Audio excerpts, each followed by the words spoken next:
Hello student, this is Moresar here. Today we are going to learn about our last lesson, that is 1.8 Voyaging towards excellence. Okay, हा जो काही lesson जो आहे तो आज आपण बघणार आहोत. Before going to start the actual lesson, now we are going to see the icebreakers activities. Now let's see. There are different ways to travel from one place to another for different purposes.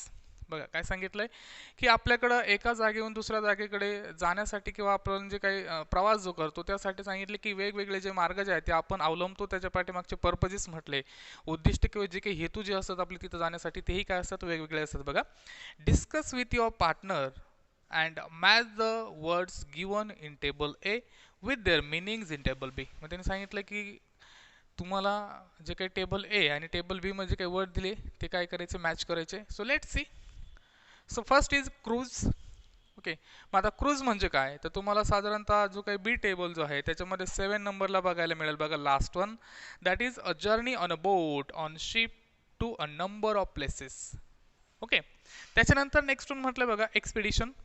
ठीक आहे, मग आता expedition जे आहे तुम्हाला बी मध्ये जे आहे साधारणतः 6 नंबर जो आहे तिथे ते बघायला मिळेल. That is a journey specially by a group of people for a specific purpose. साधारणतः that is a journey of journey of specially by a group of people, म्हणजे इथं लोकांचा ग्रुप जो असतो तो साधारणतः स्पेसिफिक पर्पजसाठी ज्या प्रवासासाठी जातात त्याला म्हटलं जातं का एक्सपिडिशन, मोहीम म्हणतात, त्याला लक्षात राहू द्या. आणि क्रूज म्हणजे काय, समुद्र पर्यटन. त्याच्यानंतर बघा कॅम्प. ठीक आहे, मग आता जो काही कॅम्प जो आहे त्यासाठी दिलाय बघा 5 नंबर आहे तिथं. A camp means a place usually away from the urban areas where the tents are erected for the shelters. Next one is there, that is trip. Okay, so let see trip म्हणजे काय आपण बघूया. 3 नंबरला बघा brief pleasure outdoor visit. Next one is there excursions. Okay, so excursion म्हणजे काय तुम्हाला 4 नंबरला बघायला मिळेल. बघा, a short journey to a place with a particular purpose. Okay, next one is there that picnic. Okay, so पिकनिकचं तिथं दिलंय बघा, दॅट इज 2nd नंबरला a short visit and outdoor place where people celebrate enjoy and it meals. Okay, and next one last one दिलं बघा voyage. Voyage त्याला जो काही जलप्रवास जो म्हटला जातो तो. सो फर्स्ट वन आलं बघा long journey on a ship. Okay, so अशा प्रकारे तुम्ही काय करू शकता, जे काही तुम्हाला फर्स्ट ॲक्टिव्हिटी दिली ती कंप्लीट करू शकता. ठीक आहे, नेक्स्ट बघा discuss the following with your partner and complete the web. तुम्हाला खाली वेब जी दिली ती कंप्लीट करायला सांगितली बघा. So qualities require for excellence, म्हणजे आपल्याला उत्कृष्टता मिळवण्यासाठी कुठल्या क्वालिटीज, कुठले गुण जे आहेत किंवा कुठले आपल्याला मूल्य जे आहेत ते लागतात ते आपल्याला बघायचे. बघा, त्यांनी 2 दिले. तुमच्याकडे विजन आहे म्हणजे दूरदृष्टी. नेक्स्ट वन दिलं बघा हार्डवर्क. ठीक आहे, मग अजून जे आहेत बाकीचे तुम्हाला कंप्लीट करायचे तुम्ही तिथे घेऊ शकतात. बघा, टीमवर्क घेऊ शकतात. नेक्स्ट वन आहे ह्युमॅनिटी. नेक्स्ट वन बघा रॅशनॅलिटी. नेक्स्ट वन आहे ह्युमॅलिटी. नेक्स्ट वन बघा इक्वॅलिटी अँड नेक्स्ट वन क्युरॅसिटी. ठीक आहे, याच्या व्यतिरिक्त तुम्ही सेल्फ कॉन्फिडन्स, पॉझिटिव्ह ॲटिट्यूड यासारखे जे काही तुम्हाला सोपे वाटतील ते आपण क्वालिटीज घेऊ शकतात की ज्या तुम्हाला एक्सलन्स होण्यासाठी काय करत असतात, मदत करत असतात. ठीक आहे, सो अशा प्रकारे जे काही आईस ब्रेकर्स ॲक्टिव्हिटीज ज्या आहेत त्या तुम्ही काय करू शकतात, कंप्लीट करू शकतात. Now let see on page number 78. आता जे काही आपले ऑथर जे आहेत, रायटर जे आहेत बघा, Achyut Godbole, born 1950, is well non for his writings in Marathi and English. Marathi आणि इंग्लिशमध्ये त्यांचं जे काही रायटिंग जे आहे त्यासाठी ते प्रसिद्ध आहेत. So he is a prolific writer in various genres and has produced numerous original work as well as adaptations of the work from the other languages into Marathi. त्यांनी सांगितलं बघा, he is a prolific writer म्हणजे एकदम विपुल किंवा मोठ्या प्रमाणात लिखाण करणारे ते बहुआयामी व्यक्तिमत्व जे आहे ते आहेत अच्युत गोडबोले. बघा, त्यांनी बघा various जनराज and has produce numerous original work. मग त्यांनी जे साहित्य जे आहे ते मोठ्या प्रमाणात काय केलं आहे, निर्माण केलेलं आहे. इव्हन त्यांचं ॲडॉप्शन जे आहे बघा, that languages into Marathi, बाकीच्या लँग्वेजेसमध्ये जे काही बुक्स वगैरे असतील ते त्यांनी काय केले, त्यातले जे काही थॉट जे असेल ते काय केले मराठीमध्ये अडॉप्ट केले. इव्हन ट्रान्सलेशन देखील त्यांनी केलेलं आहे. His writing style is informative and at very informal. त्यांची जी काही लिहिण्याची शैली जी आहे त्यांनी सांगितलं की लोकांना इन्फॉर्मेशन प्रोव्हाइड करणं. इव्हन सांगितलं दॅट व्हेरी इन्फॉर्मल, म्हणजे एकदम आपण त्याला काय म्हणतो की एकदम फॉर्मॅलिटी जी आहे त्यांच्या लँग्वेजमध्ये आपल्याला बघायला मिळत नाही. ते अनौपचारिक भाषेमध्ये म्हणजे जनरली जे आहे इनफॉर्मल वेने ते काय करतात, लिखाण करतात. He become a chemical engineer from IIT Mumbai in 1972 and headed up that management positions in companies of the great repute. ते सांगितले की साधारणतः केमिकल इंजिनियर म्हणून जे आहे त्यांनी IIT मधून ही डिग्री जी आहे ती मिळवली होती. केमिकल इंजिनियर ते झाले होते आणि त्याच्यानंतर सांगितलंय पण even headed top management positions, म्हणजे जे काही कंपनी जे असेल त्याच्यामध्ये टॉप मॅनेजमेंट पोझिशन जे आहे जे काही टॉपची पदं जी असतील त्यांनी ती भूषवलेली आहे. That is a great reputation. So बघा, this autobiographical sketch pen by Achyut Godbole. आता हे जे काही आपल्याला हा जो काही लेसन दिला आहे त्यांनी सांगितलंय it is a biographical sketch. त्यांचं स्वतःचं आत्मचरित्र जे आहे त्यांनी याच्या थ्रू काय केलं मांडलेलं आहे. Depicts his journey from a middle class school boy to a famous writer. म्हणजे साधारणतः जो काही मिडल क्लास स्कूल बॉय जो आहे मध्यमवर्गीय मुलगा ते तिथपासून त्यांचा सुरू झालेला जो काही प्रवास आहे एका प्रसिद्ध रायटरपर्यंतचा तो काय केला त्यांनी याच्यामध्ये मांडलेला आहे. He was a successful general manager of Patni computer system. ठीक आहे, म्हणजे पाटणी कम्प्युटर सिस्टीममध्ये ते काय होते जनरल मॅनेजर पण होते. त्याच्यानंतर बघा, he headed many other reputed companies and later become the famous writer. वेगवेगळ्या कंपनीमध्ये त्यांनी काय केलं मानाची पदं जी आहेत किंवा ते MD असतील अशी पदं भूषवल्यानंतर ते काय झाले ते रायटर झाले ते बघा.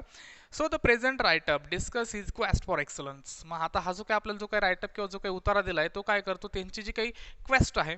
ठीक आहे, कशासाठी म्हटलंय त्यांची क्वेस्ट आहे for the excellence. How he develop thirst for the knowledge. त्यांना ज्ञानाची लागलेली जी काही तहान जी आहे या सगळ्या गोष्टी काय केल्या ह्या प्रेझेंट जो काही रायटअप जे आहे त्यामध्ये त्यांनी मांडलेले आहेत. ही discusses at the length that ingredients or essentials of the success and the ways to achieve it. त्यांनी काय केलं की आपल्याला यशस्वी होण्यासाठी कुठले घटक अत्यंत महत्त्वाचे असतात आणि इव्हन आपण सक्सेस नेमकं कसं मिळवायचं. ठीक आहे, ह्या सगळ्या गोष्टींचा जो काही आढावा जो आहे त्यांनी काय केला ह्या लेसन थ्रू जो आहे तो आपल्या समोर मांडलेला आहे बघा. So let's see the lesson line by line. Voyaging towards excellence म्हणजे काय उत्कृष्टतेकडे प्रवास किंवा वाटचाल. ठीक आहे, सो बघा, I had a very simple upbringing. त्यांनी सांगितलंय अच्युत गोडबोले स्वतः सांगतात बघा, I had a very simple upbringing. अपब्रिंगिंगचं मेन लक्षात चाइल्डहुड, बालपण. त्यांनी सांगितलं माझं बालपण जे आहे ते खूपच साधं होतं. We were a lower middle class family. ते सांगितलं आम्ही काय होतो की लोअर मिडल क्लास फॅमिली होती आमची. That our 300 square feet house did not even have the basic amenities such as a fan, a refrigerator, a geyser, a dining table और अ gas stove. Okay, त्यांनी सांगितलं की साधारणतः आमचं जे काही 300 स्क्वेअर फूटचं जेवढं घर असेल त्याच्यामध्ये जे काही बेसिक म्हणजे जे काही मूलभूत आम्हाला लागणाऱ्या जे काही फॅसिलिटीज आहे ॲम्युनिटीजचं मी लक्षात ठेवा फॅसिलिटीज. सो साधारण त्या सुविधासुद्धा आमच्याकडे नव्हत्या. त्याच्यामध्ये सांगितलं इव्हन आमच्याकडे फॅनही नव्हता. त्याच्यानंतर रेफ्रिजरेटर, गिझर यांसारखी किंवा डायनिंग टेबल यासारख्या गोष्टी आमच्याकडे नव्हत्या. ठीक आहे, इव्हन त्यांनी नेक्स्ट सांगितलं बघा, live alone and air conditioner or a car. त्यामुळं कार किंवा एअर कंडिशनर ह्या गोष्टी तर खूप दूरच्या राहिल्या. ठीक आहे, so it was only when I enter the college that I got a watch and we got a dining table. त्यांनी सांगितले की ही तेव्हाची वेळ आहे जेव्हा मी कॉलेजला गेलो त्यावेळेस मला साधं रिस्ट वॉच जे आहे घड्याळ जे आहे ते मिळालं होतं. इव्हन आमच्या घरामध्ये तेव्हा डायनिंग टेबल आला होता. ठीक आहे, and a gas stove at home. Even gas stove पण जेव्हा मी कॉलेजला गेलो त्याच वेळेस काय झालं होतं आमच्या घरामध्ये आणला गेला होता. Nevertheless that culturally I had a rich background. नेव्हरथलेसचं मी लक्षात ठेवा असं असलं तरी. ठीक आहे, म्हणजे असं जरी असलं तरी सुद्धा सांगितलंय कल्चरली जर आपण कल्चरचा विचार जर केला, सांस्कृतिक जर आपण विचार केला त्यांनी सांगितलं I had a rich childhood. पण माझं बालपण मात्र समृद्ध होतं. So poets like Vinda Karandikar, then Mangesh Padgaonkar and Vasant Bapat use to visit our home and for hours I could listen to the discussions about poetry and literature Marathi and English. मग त्यांनी सांगितलं की त्यावेळेस जे काही वेल नोन कवी जे होते, ठीक आहे, सुप्रसिद्ध जे काही कवी जे होते ते आमच्या घरी येत असत आणि मग त्यांनी सांगितले की त्यांची जी काही होणारी चर्चा जी असते ती तासन तास मी काय करत असत ऐकत असत. ठीक आहे, so they use to talk about Keshavsut, Mardhekar, Shakespeare, Charles Dickens and Thomas Hardy. मग त्यांचं डिस्कशन सांगितलं ते काय करायचे, विल्यम शेक्सपियर असेल किंवा मर्डेकर असेल, केशवसूत असेल किंवा चार्ल्स डिकेन्स यांच्याविषयी ज्या चर्चा ज्या असेल त्या चालायच्या त्यांच्या घरी. I did not fully understand their discussion in depth but I was immensely impressed. ते सांगितलं की मला खरं तर त्या ज्या काही त्यांच्या चर्चा किंवा जे काही डिस्कशन होते ते मला तर एकदम पूर्णपणे समजत नसायचं, पण तरी सुद्धा सांगितलं की मी मात्र त्यांनी प्रभावित झालो होतो.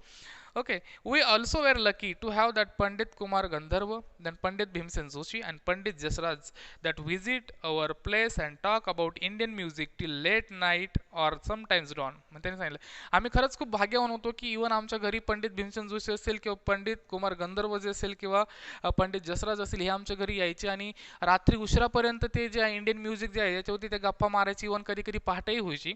Okay, So this is how and why I developed my interest in literature and music during my school days. आणि त्यामुळे त्यांनी सांगितलं की यामुळेच काय झालं होतं की शाळेत असतानाच मला लिटरेचर आणि म्युझिक जे आहे याच्यामध्ये माझा इंटरेस्ट जो आहे तो काय झाला होता, वाढला होता. So I did not and even today don't understand the grammar of music, but I began to love it tremendously since then. ते सांगितलं आजही मला जे काही म्युझिक जे असेल याचं ग्रामर जे आहे ते मला कळत नाही, म्हणजे की खरं तर जे काही म्युझिकचं जे काही ग्रामर असेल, जे काही सूर असतील ते मला आजही कळत नाही, पण तरी त्यांनी सांगितलं I began to love it tremendously since then. पण तेव्हापासून मला म्युझिकची जी आहे ती प्रचंड आवड लागली होती. So most of the times the topics of discussions at our home were about music, literature, painting, sculpture, etc. मी त्यांनी सांगितलं की बऱ्याच वेळेस आमच्या घरी जे काही डिस्कशन किंवा चर्चेचे टॉपिक जे असायचे ते सांगितले, म्युझिक असायचं, लिटरेचर असायचं किंवा पेंटिंग्स असेल किंवा स्कल्पचर असेल.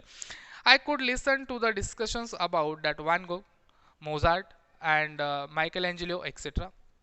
त्यांनी सांगितलं की बऱ्याच वेळेस मला जे काही डिस्कशन असेल ते काय वॅन गो असेल, त्याच्यानंतर मोझार्ट असेल किंवा मायकेल अँजेलो जे असेल यांचे डिस्कशन घरी ऐकायला मिळायचे. It was because of such a milieu around me that I had a firm belief which I still hold that all arts equal. आणि त्यांनी सांगितलं मग बघा की त्यामुळे सांगितलं मिलीव वर्ड आलाय बघा, that is setting or social environment, म्हणजे सभोवतालचे वातावरण. मग त्यांनी सांगितलं की माझ्या आजूबाजूला जे काही वातावरण होतं त्यामुळं त्यांनी सांगितलं की माझा असा पूर्णपणे विश्वास होता की ऑल आर्ट्स इक्वल, सगळ्या आर्ट जे असतात ते काय असतात, इक्वल असतात. If not more important in our life than science or technology. ठीक आहे, म्हणजे ऑल आर्ट जे आहे ते इक्वल आहे, if not more important in our life than science and technology. Okay, म्हणजे सगळ्याच ऑल आर्ट्स इक्वल आहे, सायन्स आणि टेक्नॉलॉजीपेक्षाही आपल्याला जे काही फाईन आर्ट जे आहे ते खूप इम्पॉर्टंट त्यांनी सांगितलं आहे. So I had learn from my childhood that money does not mean everything in life. त्यांनी सांगितलं की मला लहानपणापासून, माझ्या बालपणापासूनच मला हे एवढं समजलं होतं, एवढी मला शिकवण मिळाली होती की आयुष्यात पैसा म्हणजे सर्व काही नाही. ठीक आहे, so it is necessary but if at all there is something which enriches our lives and puts meaning to our existence, so it is the arts, music and literature. ठीक आहे, मग त्यांनी सांगितलं होतं की it is necessary, that money is necessary, पैसा हा आपल्यासाठी गरजेचंच आहे, पण जर आपल्याला आपलं स्वतःचं अस्तित्व टिकवायचं असेल किंवा आपलं अस्तित्व निर्माण करायचं असेल, sometime which enriches our life, आपलं आयुष्य जर समृद्ध बनवायचं असेल तर त्यांनी सांगितलं आहे that is the arts, music and literature, हे सगळ्यात महत्त्वाचं आहे. ठीक आहे, so this is not to say that I did not like science or mathematics. पण त्यांनी सांगितलं मला असंही म्हणायचं नाही मग मी फाईन आर्ट्सवरती बोलतो की मला सायन्स आणि मॅथमॅटिक्स आवडायचं नाही. इन फॅक्ट किंबहुना त्यांनी सांगितलं आय लव्ह दीज सब्जेक्ट्स, कारण की मला ते सब्जेक्ट्सही आवडायचे. However, I did not study them only for scoring maximum marks in examination. पण त्यांनी सांगितलं असं असलं तरी मात्र मी त्यांचा अभ्यास जो आहे तो फक्त एक्झामिनेशनमध्ये मार्क्स मिळवायचे, जास्तीत जास्त मार्क्स मिळवायचे किंवा टॉप करायचं म्हणून मी त्यांचा स्टडी करत नव्हतो. I use to study these subjects or any subject for that matter for its inherent beauty. त्यांनी सांगितलं मी प्रत्येक जो काही सब्जेक्ट जो होता तो का स्टडी करत होतो, त्याच्यामध्ये जे काही सौंदर्य दडलेलं आहे आणि ते सौंदर्य जाणून घेण्यासाठी मी तो सब्जेक्ट जो असेल तो काय करत होतो, स्टडी करत होतो. इनहेरंट ते दिलं बघा, exist in something as a permanent, उपजत, मग त्याच्यामध्ये जे काही उपजत सौंदर्य जे होतं त्यासाठी मी काय करत होतो, अभ्यास करत होतो. I found Newton's law of motion beautiful and the Pythagorean theorem elegant. त्यांनी सांगितलं की मला जो काही न्यूटनचा लॉ आहे मोशनचा किंवा पायथागोरसचा थेरम जे असेल ह्या दोन्ही गोष्टी काय होत्या, एलिगंट आकर्षण, म्हणजे दोन्ही गोष्टी मला आवडायच्या. I love solving problems of physics and mathematics of the 9th standard when I was in 7th standard. त्यांनी सांगितले की ज्यावेळेस मी 7th स्टँडर्डला होतो त्यावेळेस मात्र मला फिजिक्स किंवा मॅथमॅटिक्सचे जे 9th स्टँडर्डचे प्रॉब्लेम जे असतील ते सोडवायला आवडायचं. ठीक आहे, not to shop but just because I use to get involve in solving. त्यांनी सांगितले मला फक्त शॉप म्हणून नाही, ठीक आहे, खरं तर मला ते शॉप म्हणून नाही तर मी पूर्णपणे ते सोडवण्यामध्ये स्वतःला गुंतवून घ्यायचो आणि तशी मला आवड होती म्हणून मला ते जास्त आवडायचे. ठीक आहे, so I used to love problem solving and used to enjoy finding out the most elegant method of solving them. ते सांगितलं मला जे काही प्रॉब्लेम सॉल्विंग जे असेल ते खूप आवडायचं आणि ते सोडवण्यासाठी वेगवेगळ्या नवीन मेथड कशा शोधून काढायच्या किंवा नवीन मेथड असतील का हे शोधून, हे यासाठी काय झालं होतं की ह्या नवीन मेथड कशा शोधता येतील यासाठी त्यांनी सांगितले की मी काय करायचो ते एन्जॉय करायचो.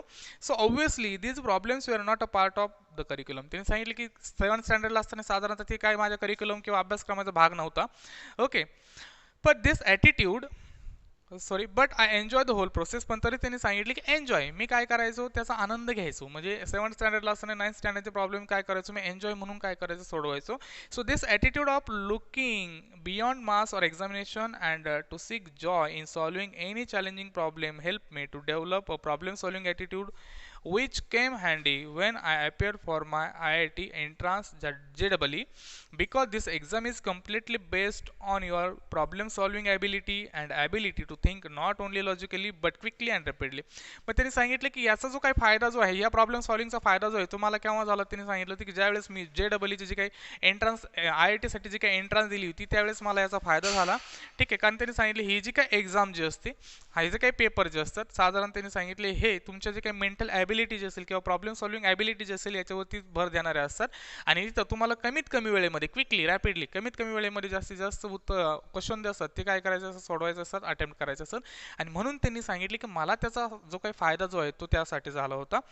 बघा, I scored that 100% marks in mathematics in almost all the examinations that I appear for from my first standard until IIT, that bearing only a few times. सांगितलं काही अपवाद सोडतं की साधारणतः माझ्या फर्स्ट स्टँडर्ड पासून ते IIT पर्यंत मला साधारणतः गणितामध्ये 100 पैकी 100 म्हणजे आउट ऑफ मार्क्स जे असायचे.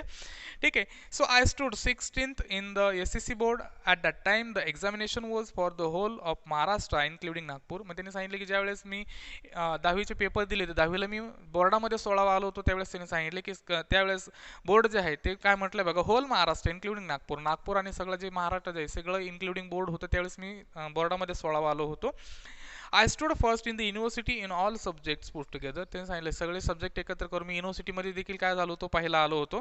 ठीक आहे. So those days you could get an admission in to IIT without entrance test, that JEE if you had secured the first rank in university. मग त्यांनी सांगितले त्या काळात किंवा त्या दिवसांमध्ये काय व्हायचं की जर तुम्ही युनिव्हर्सिटीमध्ये फर्स्ट रँकमध्ये जर असाल, म्हणजे युनिव्हर्सिटीमध्ये जर रँकमध्ये असाल, तर तुम्हाला JEE ही एंट्रन्स एक्झाम जी आहे IIT साठी ती द्यायची गरज नव्हती. Okay. But therefore, I did not have to appear for entrance test to get the admission into IIT. म्हणून मलाही ती देण्याची गरज नव्हती, कारण की मी काय झालो होतो, युनिव्हर्सिटीमध्ये पहिला आलो होतो. But nobody in Solapur told me about it. पण मात्र माझं दुर्दैव असं होतं की सोलापूरमध्ये मला त्याच्याविषयी कोणी सांगितलंच नाही. ओके.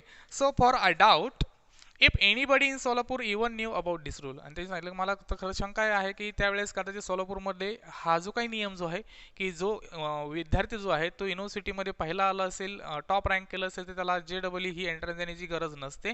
पण कदाचित त्यांनी सांगितले हा रूल्स त्यावेळेस कदाचित कोणाला माहिती नसेल सोलापूरमध्ये. Therefore I appear for the entrance examination and I secure very good rank in the same. त्यामुळे काय सांगितलं की मलाही माहिती नव्हतं, म्हणून मी काय केलं की त्या एक्झामला अपेअर झालो. आणि इव्हन अपेअर होणं देखील काय झालं होतं की चांगली रँक जे आहे किंवा चांगली रँक मला त्या JEE मध्ये पण मिळाली होती. ठीक आहे. सो अशा प्रकारचं जे काही फर्स्ट पार्ट जो आहे तो आपण इथं बघितलेला आहे. याच्यानंतरचा पार्ट जो आहे तो आपण पार्ट सेकंडमध्ये बघणार आहोत. टिल इथपर्यंत जर कोणाला काही अडचणी असतील तर तुम्ही ह्या व्हिडिओच्या खाली मला कमेंट बॉक्समध्ये विचारू शकता. ठीक आहे. Thank you so much.